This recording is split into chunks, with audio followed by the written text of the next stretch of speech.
Assalamu alaikum dıyğanlar. Men atım Mamadiyev Kurmanbek. Ergeş Aliyev ayıl hökümetinin Arıncan ayılın turbunu olam.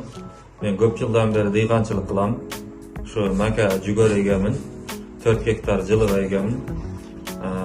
Şu Remagren 630 urugunu birinci yılı gelgende 23. yılı ekkenmin. Şu yılı dары darmeklerini uağında verip, jerti semirtkişlerini uağında verip жақшы қарағанмын. Hektarından 11 tonnadan urug alganmın. Satışımda dağı problema bolgan жоқ. Mal koy жылкыга жагымдуу болот экен. Ошого жакшы семирет экен. Көңүлүнөн калбайт, мал koy жылкы жакшы жейт. Жебей койбойт. Анан түшүмдүүлүгү да өтө жогору. Калориясы да көп. Быйыл 24-жылы башка урук эктим эле. Андай результат ала албаган үчүн кайра ушул эски ушул Remagren 630 уругуна кайттым.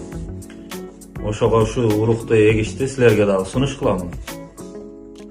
Байдыйканга келсеңер, ушул жакшы сапаттуу уруктарды силерге сунуштайт.